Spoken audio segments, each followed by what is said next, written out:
Channel में आपका स्वागत है। मैंने अपने लास्ट ट्यूटोरियल में बोला था कि नेक्स्ट वीडियो में हम लोग वेरिएबल्स के बारे में बात करेंगे, पर मुझे रियलाइज़ हुआ कि कुछ और है जो मुझे आपको पहले दिखाना चाहिए वेरिएबल स्टार्ट करने से पहले। तो बिना टाइम वेस्ट करे शुरू करते हैं। तो मैंने वही फाइल खोल ली है जो मैंने पिछले ट्यूटोरियल में बनाई थी, और अब मुझे यहाँ पे कुछ प्रिंट स्टेटमेंट्स लिखनी होंगी। तो मैं लिख रहा हूँ hi I am Kunal print this channel is about learning how to code, having fun, and please like the videos and subscribe to this channel. And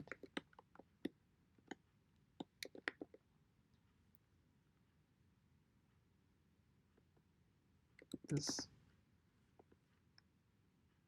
or I'll just say, we are currently learning Python. तो दोस्तों मैंने यहाँ पे 4 print statements लिख दिए हैं। अब अगर मैं इसको रन करूँगा तो आप देखेंगे कि ये चारों प्रिंट स्टेटमेंट्स अलग अलग लाइन्स में प्रिंट हुई हैं, और ये नॉर्मल है। जब भी आप ऐसे 4 प्रिंट स्टेटमेंट्स लिखेंगे तो अलग अलग लाइन्स में ही प्रिंट होंगी पाइथन में बाय डिफ़ॉल्ट। पर अगर आप चाहते हैं कि ये वाली जो सेकंड प्रिंट स्टेटमेंट थी ये यहाँ आ जाए जहाँ पे कुनाल एंड हो रहा है, तो जहाँ पे फर्स्ट प्रिंट स्टेटमेंट एंड हो रही है हम चाहते हैं हमारी सेकंड स्टेटमेंट वहीं से शुरू हो। तो उस केस में आप क्या करेंगे दोस्तों? इसके लिए आप क्या करेंगे, यहाँ पे आप एक कॉमा लगाएंगे, उसके बाद आप यहाँ पे लिखेंगे एंड, उसके बाद आप लगाएंगे इक्वल टू साइन, फिर आप डबल कोट शुरू करके ख़त्म कर देंगे। अब अगर मैं इसको प्रिंट करूँगा तो होगा क्या, ये सेकंड प्रिंट स्टेटमेंट भी हमारी फर्स्ट लाइन में ही प्रिंट होगी। देखिए यहाँ पे आई एम कुनाल, उसके बाद सीधे सेकंड प्रिंट स्टेटमेंट प्रिंट होगी। थोड़ा सा इसको क्लियर करने के लिए अगर मैं यहाँ भी मैंने कुछ नहीं लिखा था, पर अगर मैं यहाँ पे एक स्पेस दे देता हूँ तो आप देखेंगे कि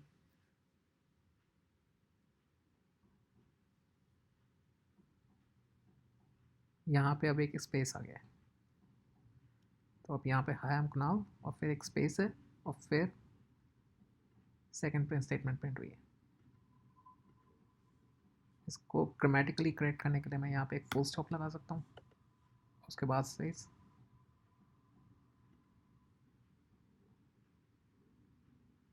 अब देखिए ग्रामेटिकली करेक्ट हो गया है, यहाँ पे फुल स्टॉप आ गया और फिर एक स्पेस आ गया।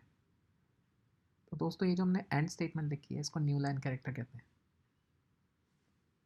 एक और न्यू लाइन कैरेक्टर है जो मैं अभी आपको दिखाने वाला हूँ, पर ये एंड स्टेटमेंट डिटरमाइन करती है कि आप प्रिंट स्टेटमेंट्स किस तरीके से लिखेंगे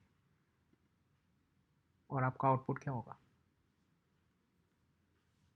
तो अगर मैं चाहता हूँ कि ये बिल्कुल एज नॉर्मल हो जाए, ओरिजिनल जैसे हमने बाय डिफ़ॉल्ट देखा था, तो मैं यहाँ पे स्लैश एन लिख दूँगा। स्लैश एन एक न्यू लाइन कैरेक्टर होता है मैक्सिमम प्रोग्रामिंग लैंग्वेजेस में।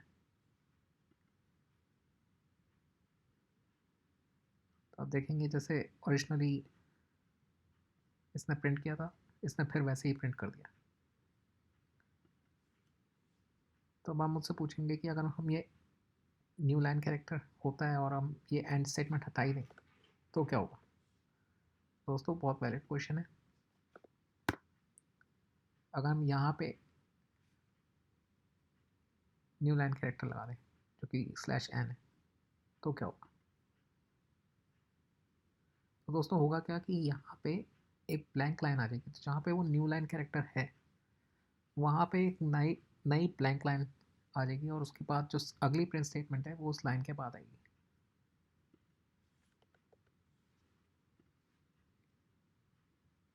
तो दोस्तों ये था न्यू लाइन कैरेक्टर। अब मैं आपको बताना चाहता हूँ एस्केप सीक्वेंसेस के बारे में, और उसके लिए मुझे एक और प्रिंट स्टेटमेंट लिखनी पड़ेगी। मैं यहाँ लिखता हूँ प्रिंट माई कोड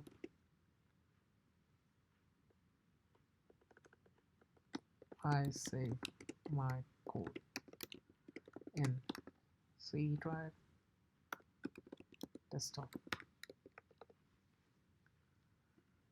तो दोस्तों अब अगर मैं इसको प्रिंट करूँगा तो आप देखेंगे कि कुछ नॉर्मल है, अलग अलग लाइन्स में सारे प्रिंट स्टेटमेंट्स प्रिंट हो गई हैं, और ये वाली लाइन भी नॉर्मल है जो हमने लास्ट में लिखी है। पर फर्ज कीजिए कि डेस्कटॉप का नाम अगर नेक्स्टटॉप होता, एन से शुरू हो रहा होता, तो क्या होता? तो अगर हम इसको अब रन करेंगे तो स्लैश एन तो न्यू लाइन कैरेक्टर है, पाइथन ने उसको पढ़ा और पाइथन ने समझा कि उसके बाद की जितनी भी चीज़ें हैं स्लैश एन के बाद जो भी लिखा हुआ है वो एक नई लाइन में आएगा। तो पाइथन तो अपनी जगह ठीक है क्योंकि उसने एक न्यू लाइन कैरेक्टर देखा और उसने बाकी जितना बाद में लिखा होता सब कुछ एक नई लाइन में डाल दिया। तो दोस्तों आपने भी कोई गलती नहीं की क्योंकि आपके डेस्कटॉप का नया नाम नेक्स्टटॉप हो गया। तो अब इस चीज़ को आप फिक्स कैसे करेंगे? तो दोस्तों इसको फिक्स करने के लिए आप यहाँ पे एक और स्लैश लगा दीजिए। अब अगर आप इसको प्रिंट करेंगे तो आप देखेंगे कि सी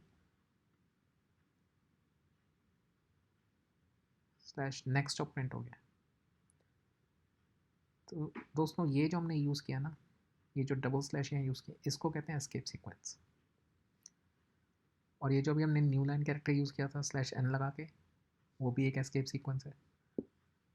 तो मैं आपको गूगल पे ले चलता हूँ और दिखाता हूँ कि एस्केप सीक्वेंसेस क्या होती है। अगर हम यहाँ पे लिखेंगे एस्केप सीक्वेंसेस इन पाइथन, तो दोस्तों आप देखेंगे कि जो हमने बैक स्लैश लगाए थे अभी वो, और यहाँ हमने अभी स्लैश एन लगाया था ये, तो ये सारे एस्केप सीक्वेंसेस हैं। तो दोस्तों ये मैंने एक लिंक खोला है अभी गूगल पे जाके, सिर्फ सर्च किया था और उसके बाद आपके सामने लिंक खोला है। ये आपको रिजल्ट भी दिखा रहा है हर एस्केप सीक्वेंस का, और ये आपको डिफरेंट एस्केप सीक्वेंसेस भी बता रहा है। तो अभी हमने स्लैश एन यूज़ किया था, अभी हम स्लैश टी वी यूज़ करके मैं आपको दिखा देता हूँ।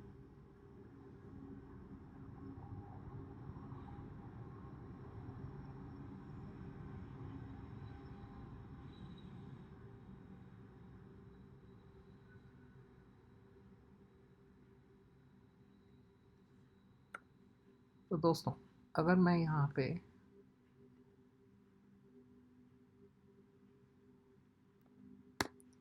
स्लैश एन लगा दूँ तो क्या होगा?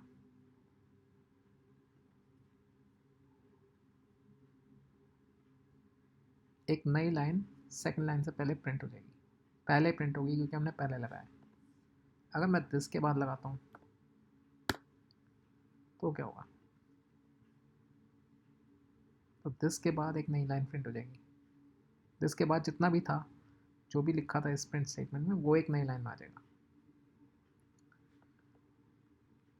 अब अगर मैं यहाँ पे स्लैश टी लगा दूँ तो क्या होगा? तो दिस के बाद एक टैब आ जाएगा, फिर आगे का जो हमने लिखा हुआ था वो आएगा। तो स्लैश टी होता है टैब के लिए।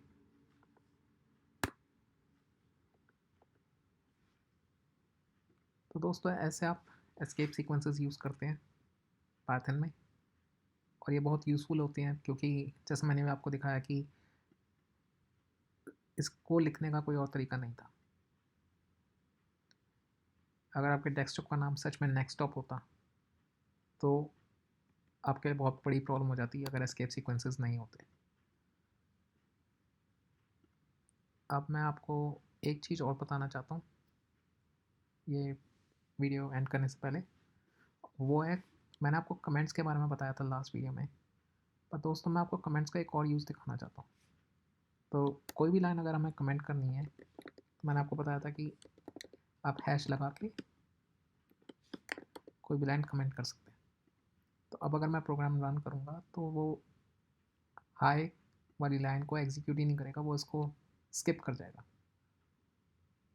देखिए हाई कहीं पे भी प्रिंट नहीं हुआ, उसने यहीं से प्रिंट करना शुरू किया। तो दोस्तों ये होता है कमेंट का यूज़। पर कमेंट का एक और यूज़ है, आप लाइन के एंड में लिख सकते हैं और बोल सकते हैं कि ये लाइन क्या कर रही है प्रोग्राम में। तो आप यहाँ पे लिख सकते हैं दिस लाइन प्रिंट्स हाई। दोस्तों इस तरीके से हम कमेंट्स का भी यूज़ करते हैं और यूज़र्स को बताने के लिए कि ये पर्टिकुलर लाइन या ये पर्टिकुलर सेक्शन क्या कर रहा है। अब हाई प्रिंट होगा क्योंकि इसके शुरू में कोई कमेंट नहीं है। पर दोस्तों जब आप किसी और यूज़र को बताएंगे जो आपका प्रोग्राम यूज़ कर रहा है, वो ये पढ़ते ही समझ जाएगा कि ये पर्टिकुलर लाइन क्या कर रही है। ये कमेंट्स का एक बहुत बड़ा यूज़ है हर प्रोग्रामिंग लैंग्वेज में। तो अगर आप शुरू में लगा देंगे तो वो लाइन एग्जीक्यूट ही नहीं होगी, वो स्किप हो जाएगी। पर अगर आप इसको बाद में लगाएंगे तो एक तरीके से ये मैनुअल हो जाता है, यूज़र मैनुअल किसी और इंसान के लिए जो आपका प्रोग्राम पढ़ रहा है। तो दोस्तों ये कमेंट्स का एक और यूज़ है। अब मैं आपसे रिक्वेस्ट करता हूँ कि आप इन वीडियोस को लाइक कीजिए, शेयर कीजिए और इस चैनल को सब्सक्राइब कीजिए, अपनी सपोर्ट दिखाइए। और अब अगले वीडियो में हम लोग वेरिएबल्स के बारे में बात करेंगे और काफ़ी प्रोग्राम्स बनाएंगे। तो दोस्तों देखते रहिए और खुश रहिए, सेफ रहिए। Thank you.